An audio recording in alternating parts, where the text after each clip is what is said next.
Election commission যাই করুক না কেন সেটাই আইন। এই আইনের বিরুদ্ধে প্রশ্ন তোলা যাবে না। জীবিত থাকতে ইলেকশন কমিশনের বিরুদ্ধে এফআইআর করা যাবে না। আজীবন রক্ষা কবচ পাবেন ইলেকশন কমিশন।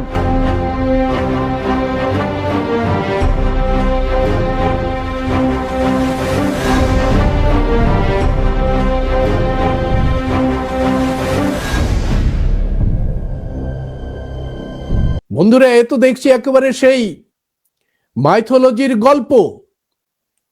মাইথোলজিতে ব্রহ্মা, বিষ্ণু, মহেশ্বর তারা আশীর্বাদ দিচ্ছে, কাউকে বর দিচ্ছে, বর। সেই বরে বলছে আমাকে কেউ হত্যা করতে পারবে না, এরকম বর দিতে হবে আমাকে। এখানে আমরা দেখছি যে একালের ব্রহ্মা, বিষ্ণু, মহেশ্বর তারা এই বর দিচ্ছেন। আরে দেশটা চালাচ্ছে কে? সংবিধান নাই যে মাইথোলজিক্যাল কনসেপ্ট? আপনারা প্রশ্ন করবেন না সচেতন নাগরিক হিসাবে? আপনারা কি প্রশ্ন করবেন না যে দেশটা আসলে কিভাবে চলছে? প্রতিদিন নোটিশ আসছে এসআইআর এ 11টি ডকুমেন্টেশন দেখাতে হবে। হঠাৎ করে আজকে দেখা যাচ্ছে মাধ্যমিকের সার্টিফিকেট যেটা দিয়ে আমাদের পরে আরো 2-3টে জেনারেশন তারা চাকরি পেয়েছে। মাধ্যমিকের সার্টিফিকেট দেখিয়ে, তাদের বয়সের প্রমাণপত্র দেখিয়ে তারা চাকরি পেয়েছে। চাকরি পেয়ে তারা রিটায়ার করেছে। মাধ্যমিকের যে সার্টিফিকেট সেটা ডোমিসাইল সার্টিফিকেটের সমান। সেখানে গ্রামের নাম আছে, বাবার নাম আছে, স্কুলের নাম আছে, বয়সের যে কত ডেট অফ বার্থ রয়েছে। হঠাৎ করে নির্বাচন কমিশন দেখছেন, বলছেন আমি যা বলবো সেটাই আইন। অর্থাৎ তিনি ঘোষণা করে দিয়েছেন মাধ্যমিক সার্টিফিকেট আজ থেকে কোনোভাবে শুনানিতে দেখানো যাবে না, সেটাই আইন। যদি গণতন্ত্রে মানুষের অধিকার সুনিশ্চিত হয় তাহলে ব্রাহ্মণ্যবাদ গুরুত্ব হারিয়ে ফেলে। ফলে ব্রাহ্মণবাদকে শক্তিশালী করতে হলে এই গণতন্ত্রটাকেই ধ্বংস করতে হবে। আর যেহেতু গণতন্ত্রের মূল ভিত হলো ভারতের সংবিধান, তাই ভারতের সংবিধানকে ধ্বংস করাটাই হচ্ছে মনুবাদীদের প্রথম কাজ।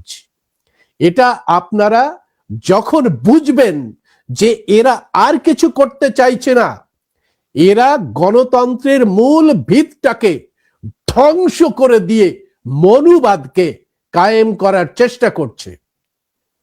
যদি এই যে সংবিধানটিকে ধ্বংস করে দিতে পারলে গণতন্ত্র একেবারে তাসের ঘরের মতো ভেঙে যাবে।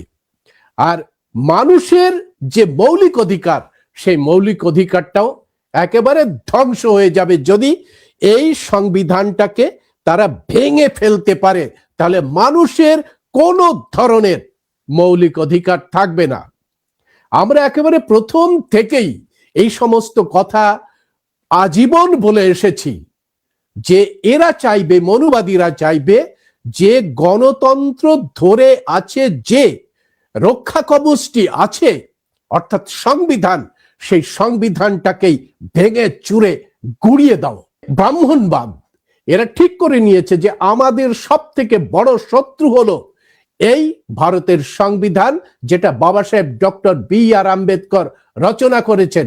সব থেকে বড় শত্রু আর সব থেকে বড় বাধা, ব্রাহ্মণবাদ প্রতিষ্ঠিত করার পথে সব থেকে বড় বাধা। সংবিধানই গণতন্ত্র রক্ষার মূলে রয়েছে কি যে কে জানেন? সংবিধান গণতন্ত্র রক্ষার একেবারে দায়িত্ব দিয়েছে জনগণকে। জনগণকে দায়িত্ব দিয়েছে। আর জনগণ কি করে? তার যে ইলেকটোরাল রোল আছে, অর্থাৎ ভোট দানের মধ্যে দিয়ে তাদের প্রতিনিধিকে পার্লামেন্টে পাঠায়, বিধানসভায় পাঠায়, এমনকি পঞ্চায়েতে, মিউনিসিপ্যালিটিতে পাঠায় এবং নির্বাচনে নিজেরাও অংশগ্রহণ করে। ভারতবর্ষের কনস্টিটিউশনে রয়েছে যে যার যে নাগরিক সেই কেবল ভোট দিতে পারে। অর্থাৎ যে ক্ষেত্রে বোঝা উচিত যে ভোটার তালিকায় যদি নাম থাকে তাহলে সে নাগরিক, একথা সংবিধান বলছে। কিন্তু এই যে যে নির্বাচন কমিশন, সেই নির্বাচন কমিশন এবং তার যে পেছনে যারা রয়েছে তারা এই বিষয়টা মানুষের মাথা থেকে সরিয়ে দেওয়ার চেষ্টা করছে। সংবিধানের মধ্যে রয়েছে আপনার ন্যায়, সাম্য, স্বাধীনতা এবং ভ্রাতৃত্ব। এই সংবিধানের জন্যই মানুষ যারা schedule caste, schedule tribe, OBC, minority তারা প্রতিনিধিত্ব পেয়েছে এবং প্রতিনিধিত্ব পাওয়ার জন্য জনপ্রতিনিধিত্ব একটি আইন তৈরি হয়েছে। সেই আইনের মূল ভিত হচ্ছে এই ভারতের সংবিধান, যেটা বাবা সাহেব ডক্টর বি.আর. আম্বেদকর রচনা করেছেন। যেহেতু বাবা সাহেব বলেছেন যে একটি ভোট তার যে value, one vote one value, মানে হচ্ছে যে যে সাধারণ মানুষ তার ভোটের যে মূল্য, রাষ্ট্রপতির ভোটের মূল্য একই। অর্থাৎ রাষ্ট্রের চোখে, সংবিধানের চোখে সমস্ত মানুষ সমান, ইকুয়ালিটি, সমস্ত মানুষ সমান। দেবকুল অর্থাৎ যাদের আপনারা ব্রাহ্মণবাদ বলেন তাদের দেবাস বলা হতো পারস্যে, এই দেবাস বা দেবকুল পরিষ্কার করে বুঝে নিয়েছে যে তাদের যে ব্রাহ্মণবাদী সমাজ অথবা এই যে দৈব সমাজ, তাদের যে বিধাতা, সেই বিধাতার মাথা থেকে তৈরি হয়েছিল ব্রাহ্মণ, তাই সে বর্ণশ্রেষ্ঠ। তার বাহু থেকে তৈরি হয়েছিল ক্ষত্রিয়, তাই সে বলশালী। তার উরু থেকে জন্মেছিল বৈশ্য, তাই সে সম্পদশালী। আর তার পায়ের থেকে জন্মগ্রহণ করেছিল শূদ্র, তাই সে আজীবন এই তিন বর্ণের গোলাম। ব্রাহ্মণ সমাজ পরিষ্কার করে বুঝে নিয়েছে, এই যে দেব সমাজ পরিষ্কার করে বুঝে নিয়েছে যে ভারতের সংবিধানের মধ্যে যে ভোট প্রক্রিয়া রয়েছে, সেই ভোট প্রক্রিয়া যদি সমাপ্ত না করা যায় তাহলে তাদের যে দৈব ব্যবস্থা অর্থাৎ চতুর্বর্ণ সিস্টেম, সেটাকে কায়েম করা যাবে না। আর সেই জন্যই গণতন্ত্রের যে মূলাধার, সেই সংবিধানকে তারা ধ্বংস করার চেষ্টা করছে। আর এই সংবিধান ভারতের মানুষকে কি দিয়েছে? ভারতের মানুষকে দিয়েছে সমানতা, সমান, যেটা আমি বললাম এর আগে, ন্যায় দিয়েছে, স্বাধীনতা দিয়েছে, আর ভোট দানের অধিকার দিয়ে সে নিজেই জনপ্রতিনিধি হিসাবে মোকাবেলা করতে পারছে, অন্যদের সঙ্গে মোকাবেলা করতে পারছে। এই ভোট দান কেড়ে নিতে পারলেই মানুষের যে অধিকার সেটা শেষ। সে ভীতু হয়ে যাবে, সন্ত্রস্ত হয়ে যাবে, আর গোলামে পরিণত হবে। এই পরিকল্পনা করেই ভোট কেড়ে নিতে পারলে সব শেষ করে দেওয়া যাবে। কিন্তু কিভাবে কেড়ে নেব? কেড়ে নিতে হবে, সন্দেহ একটা ঢুকিয়ে দিতে হবে। তুমি কি আসলে ভোটার? তুমি কি আসলে ভোটার? ভোটার মানে নাগরিকত্ব। এই নাগরিকত্ব ইস্যুটা যদি সন্দেহের তালিকায় ঢুকিয়ে দেওয়া যায় তাহলে সব থেকে বড় মৃত্যুবান, মানুষের মৃত্যুবান আমরা ছুড়ে দিতে পারবো। সেটা দেবকুল বুঝে নিতে পারলেন। সুতরাং নাগরিকত্বের সন্দেহ নিয়ে তারা ঝাঁপিয়ে পড়ল যে এই একটা ইস্যুতেই তারা দেখে নিয়েছে, এর আগে এনআরসিতে দেখে নিয়েছে বিপদ, এনপিআর এ দেখে নিয়েছে বিপদ। সমস্ত কিছু দেখে নেওয়ার পরে তারা বুঝতে পেরেছে যে কোন হাঁড়িতে কি রান্না করতে হবে। সেইভাবে তারা এই নাগরিকত্ব ইস্যুটাকে সামনে নিয়ে এসে মানুষকে দুর্বল করে দেওয়ার চেষ্টা করছে এবং প্রথমেই তাকে তার ভোট দাম থেকে তাকে বাইরে ছুঁড়ে ফেলে দিচ্ছে, যাতে সে ভীত সন্ত্রস্ত হয়ে ওই চতুর্বর্ণের যে গোলামি, দাসত্ব স্বীকার করে একেবারে গোলামে পরিণত হতে পারে। বন্ধুরা, এই পরিকল্পনা করার পরেই এই ভোট দান ক্রিয়াকে তারা ধ্বংস করে দেওয়ার চেষ্টা করছে। কার মধ্যে দিয়ে? নির্বাচন কমিশনের মধ্যে দিয়ে। বন্ধুরা, এখানে একটা দারুণ মজার ব্যাপার আছে, আপনারা এটাকে মিলিয়ে নিতে পারেন। ওদের ব্রহ্মা বিষ্ণু মহেশ্বর আছে। এই ব্রহ্মা বিষ্ণু মহেশ্বর এনআরসির পরে, এনপিআর এর পরে সারা ভারতবর্ষ জুড়ে যে তুমুল আন্দোলন হলো, সেই দেখার পরে তারা তো শঙ্কিত হয়ে পড়ল যে এইভাবে যদি মানুষ তার নিজের অধিকার রক্ষার জন্য ঝাঁপিয়ে পড়ে তাহলে তো বিপদ। সেই তিন মক্কেল, ব্রহ্মা বিষ্ণু মহেশ্বর, তিন মক্কেল পরস্পর এলেন, গোপন কুঠিরিতে তারা বসলেন, নিজেদের দিকে তাকালেন, মাথা ঠুকতে শুরু করলেন। মাথা ঠুকতে ঠুকতে তাদের যে ঘর্মবিন্দু টেবিলের উপরে পড়ে টপাস করে পড়েছে, সেই টপাস করে টেবিলের উপরে ঘর্মবিন্দু থেকে তৈরি হলো একটি মানুষ, যার নাম জ্ঞানেশ কুমার। আর জন্মের পরেই হঠাৎ করেই জ্ঞানেশ কুমার বললেন, আমাকে তো জন্ম দিয়েছো বাপু, ঠিক আছে, কিন্তু আমাকে ইমিউনিটি দিতে হবে, আমাকে বুস্টার দিতে হবে। এমন বুস্টার মানে বর, ওই যে মাইথোলজির যে বর ফর থাকে না, ওরকম সেরকম বর দিতে হবে। কি বর দিতে হবে? বর দিতে হবে কেউ আমার উপরে মাতব্বরি করতে পারবে না, আমি যা বলবো সেটাই হবে আইন, সেটাই হবে কানুন, এবং সেটাই মেনে চলতে হবে। যতদিন আমি বেঁচে থাকবো ততদিন নিরাপত্তার ব্যবস্থা করতে হবে, আর আমার উপরে কেউ এফআইআর করতে পারবে না। এই তিন মক্কেল বললেন, ঠিক আছে ভাই, তথাস্তু, কিন্তু মনে রেখো ধরা পড়া কিন্তু চলবে না। রাজীব কুমার এখন আজিব কুমার হয়ে গেছে, জানেন তো? এর আগের নির্বাচন কমিশনার রাজীব কুমার আজিব কুমার হয়ে গেছে। সে যে কোথায় আছে, কোন মুল্লুকে আছে, কেউ জানে না। সেই জন্যই তুমি যদি ধরা পড়ে যাও, তুমি জ্ঞানেশ কুমার থেকে ভ্যানিশ কুমার হয়ে যাবে। সুতরাং ধরা পড়া চলবে না, তুমি জ্ঞানেশ কুমার, সুতরাং ভ্যানিশ কুমার না হয়ে তোমাকে চুরিটা এমন ভাবে করতে হবে যাতে তুমি না ধরা পড়ো। যা ব্যবস্থা করার আমরা করব।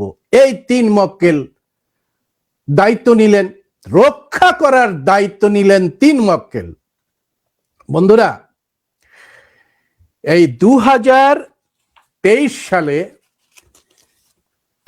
এই যে তিন মক্কেলের মাথা থেকে বেরোলো এরকম একটি রক্ষা কবচ। তিন মক্কেলের মাথা থেকে রক্ষা কবচ বেরিয়েছে। কাকে রক্ষা দিতে হবে? নির্বাচন কমিশনকে রক্ষা দিতে হবে। এর নামকরণ করা হলো, দেখুন দারুণ নামকরণ, the chief election commissioner and other election commissioners. Chief election commissioner and other election commissioners মানে ওই ইলেকশন কমিশনার হিসেবে যতগুলো থাকবে তারা সবাই appointment, condition of service and term of office, এটা একটা বিল আনলেন 2023 সালে। আমাদের মেজকর্তা আনলেন। মেজকর্তা আনার পরে এ নিয়ে তো আপনারা জানেন সাংঘাতিক রয়েছে। তারপরে এটাকে পাশ করার বিধান তোরা বুঝে গেছে, এতদিন পার্লামেন্টারি শাসন ব্যবস্থা ওরা বুঝে গেছে কি করে ধনী ভোটের মধ্যে দিয়ে এগুলোকে পাশ করিয়ে নিতে হয়। আর ওই একজন চেয়ারম্যান পেয়ে গেছে, নিজেদের একেবারে বিশ্বস্ত চেয়ারম্যান, সেই রকম এরকম দেখে বললে ধনী ভোটে দেখা গেল যে এ বিরোধী পক্ষের ভোট এত, এদের পক্ষের ভোট এত, সুতরাং এটা পাশ হয়ে গেল। সুতরাং উভয় পক্ষেই এটা পাশ হলো। পাশ হওয়ার পরে বিলটা আইনে পরিণত হলো। এই বিলে কি করলেন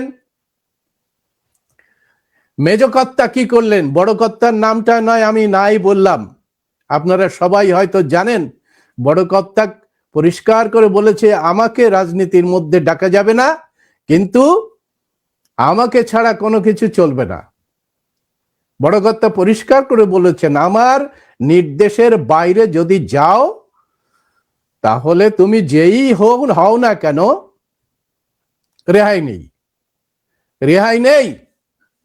তো স্বাভাবিক কারণে বড় কর্তাকে এই সমস্ত বিষয়তে দেখা যায় না, দেখা যায় মেজ কর্তা আর ছোট কর্তাকে। তো সেই মেজ কর্তা মানে আমাদের প্রধানমন্ত্রী নরেন্দ্র দামোদর দাস মোদী, তিনি এই বিলটি নিয়ে এলেন। সেই বিলটিতে প্রথমে কি করলো জানেন? এরা জানে যে এর আগে যে নির্বাচন কমিশনের স্থায়ী পদ, সেই স্থায়ী পদে কারা ছিলেন?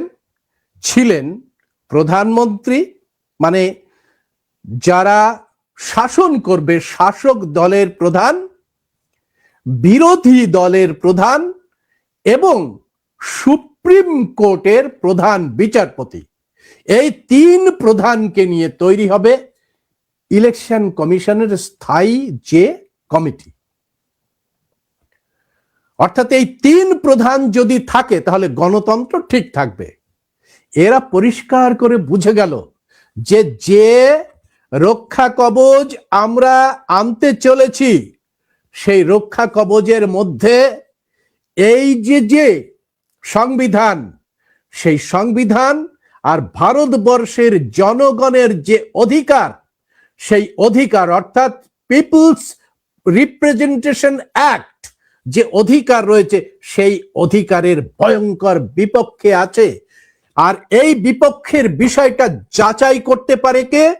যাচাই করতে পারে সুপ্রিম কোর্টের প্রধান বিচারপতির একমাত্র অধিকার আছে যে কেউ যদি তার চেয়ারকে অপব্যবহার করে, কেউ যদি তার ক্ষমতার বলে অসাংবিধানিক কাজকর্ম করে, রাষ্ট্রপতি থেকে প্রধানমন্ত্রী যে কেউ যদি এই কাজটা করে, তবে সুপ্রিম কোর্টের প্রধান বিচারপতি আছে সংবিধান রক্ষা করার জন্য তাকে তলব করতে পারে। এর আগে আপনারা দেখেছেন স্টেট বিল নিয়ে সরাসরি সুপ্রিম কোর্টের থেকে বলে দেওয়া হয়েছে যে স্টেট বিল আটকে রাখা যাবে না, কারণ ওটা একটি রাজ্যের যে বিধানসভা আছে সেই বিধানসভাতে সেটা পালিত হয়েছে, সেই বিধানসভাতে সেটা পাশ হয়েছে এবং সেই পাশ করার জন্য রাজ্যপালের কাছে পাঠানো হয়েছিল, রাজ্যপাল সেটা রাষ্ট্রপতির কাছে পাঠিয়েছে। সুতরাং অনন্তকাল ধরে এটাকে চেপে রাখা যাবে না। এই ক্ষমতা কার আছে বলার? এই ক্ষমতা আছে সুপ্রিম কোর্টের প্রধান বিচারপতি।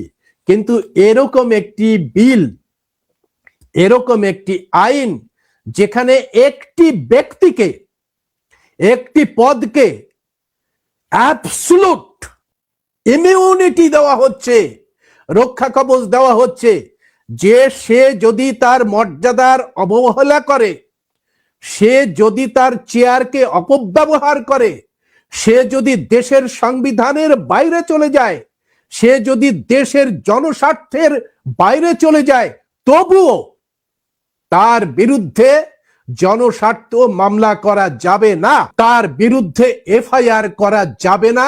এরকম একটি আইন, এই আইনটি যেটা আমি বললাম, আইনটির নাম the chief election commissioner and the other electional commissioners appointment condition of the service and term of office act হয়ে গেছে এখন। এটাকে এত ইমিউনিটি দেওয়া হয়েছে, এত বুস্টার দেওয়া হয়েছে জন্য আমাদের জ্ঞানেশ কুমারের অবস্থা দেখেছেন। সেই জ্ঞানেশ কুমার স্বাভাবিক কারণেই এটা যখন বিহারের ভয়ঙ্কর প্র্যাকটিস হয়, আর এখন তো আরো সরাসরি মানে তার নিজের যে নির্দেশিকা, সেই নিজের নির্দেশিকাতে প্রত্যেক দিন অফিসে ঢুকছে, চেয়ারে বসার পরে মনে হয়েছে এইভাবে তো জনগণ খানিকটা ভোটাধিকার পেয়ে যাবে, সুতরাং ভোটাধিকার জনগণকে দেওয়া যাবে না। কি করা যায়? নাকি মাধ্যমিক সার্টিফিকেট যেটা অধিকাংশ মানুষের ঘরে ঘরেই প্রায় আছে, সেই মাধ্যমিক সার্টিফিকেটকে আর শুনানিতে কাজে লাগবে না। অথচ তারই যে বিধান রয়েছে সেখানেই রয়েছে 11টা ডকুমেন্টের মধ্যে মাধ্যমিক সার্টিফিকেট। কি বলবেন সচেতন মানুষগুলো, পক্ষের বিপক্ষের মানুষগুলো কি বলবেন? এই নির্বাচন কমিশনই তো বলেছিলেন যে 2002 সালে কারো নাম থাকলে কিংবা তার বাবা তার মার নাম থাকলে আর কোনো কাগজ দেখাতে হবে না। তাহলে শুনানিতে অমর্ত্য সেনকে ডাকা হলো কেন? শুনানিতে অনেককে ডাকা হয়েছে, কবি, সাহিত্যিক, সাংসদ। যে ভারতের সংবিধান আমাদের রক্ষা করতে হবে, ভারতের মানুষের অধিকারকে আমাদের প্রতিষ্ঠিত করতে হবে। এই ভারতের সংবিধান গণতন্ত্র এবং ভারতের মানুষের অধিকারের বাইরে যদি কেউ যায় তাহলে জনগণেরই ক্ষমতা আছে, একমাত্র জনগণের ক্ষমতা আছে যে তার চাকর বাকরকে যে চেয়ারটা দিয়েছে সেই চেয়ার থেকে ঘাড় ধরে নামিয়ে দেওয়ার ক্ষমতা জনগণকে দিয়েছে বাবা সাহেব ডক্টর বি.আর. আম্বেদকর তার প্রিয়াম্বেলেই দিয়ে গেছে। যে এই যে আজকে যে সংবিধান, সেই সংবিধান আমরা আমাদের হাতে তুলে দিলাম, কোন দাদার হাতে নয়, কোন দিদির হাতে নয়, কোন ধরনের ধর্ম গুরুর হাতে নয়, একেবারে মানুষের হাতে দিয়ে গেছেন এই সংবিধান। এবং সেই সংবিধানই কার্যকরী হয়েছে 1949 সালের 26শে নভেম্বর, সেই থেকে কার্যকরী হয়েছে।